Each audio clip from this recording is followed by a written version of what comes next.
अथ श्रीविजयीन्द्रतीर्थविरचितं नरसिंहाष्टकम्।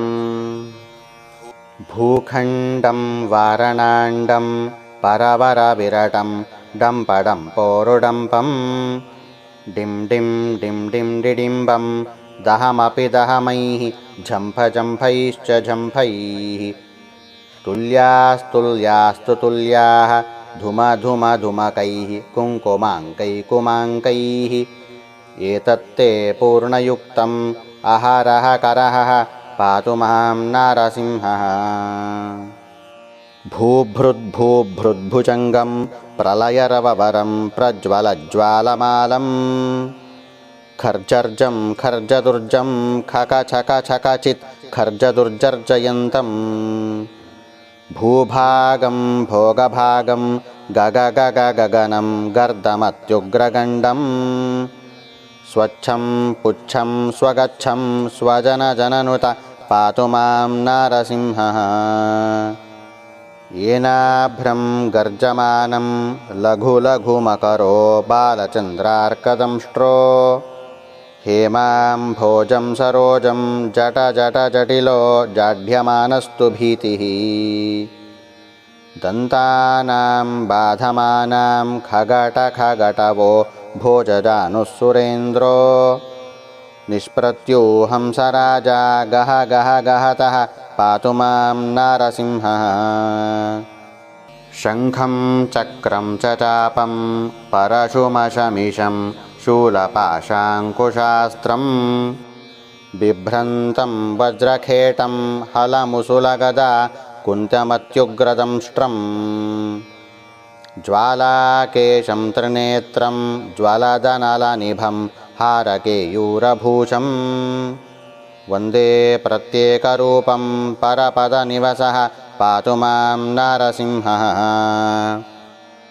पादद्वन्द्वं धरित्री कटिविपुलतरो मेरुमध्यूढ्वमूरुं नाभिब्रह्माण्डसिन्धुः हृदयमपि भवो भूतविद्वत्समेतः दुश्चक्रान्तं स्वबाहुं कुलिशनखमुखं चन्द्रसूर्याग्निनेत्रं वक्त्रं वह्निः सुविद्युत्सुरगणविजयः पातु मां नारसिंहः।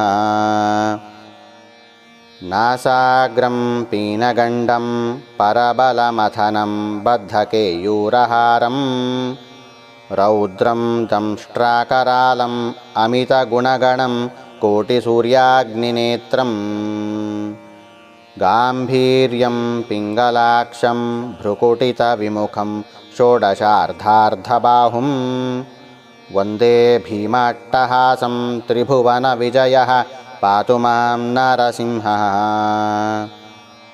के नृसिंहाष्टके नरवरसदृशं देवभीत्वं गृहीत्वा देवन्द्यो विप्रदं प्रतिवचनपया याम्यनप्रत्यनैषीः शापं चापं च खड्गं प्रहसितवदनं चक्रचक्रीचकेन ॐ इत्येदैत्यनादं प्रकचविविदुषा पातु मां नारसिंहः।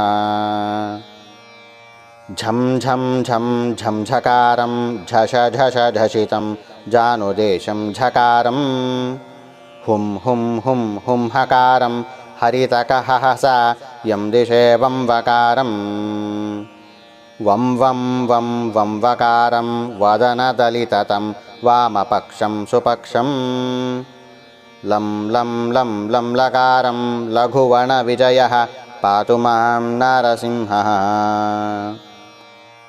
भूतप्रेतपिशाचयक्षगणशः देशान्तदुच्चाटनात् चोरव्याधिमहज्वरं भयहरं शत्रुक्षयं निश्चयं सन्ध्याकालजपन्तमष्टकमिदं सद्भक्तिपूर्वादिभिः प्रह्लादेववरो वरस्तु जयिता सत्पूजितां भूतये।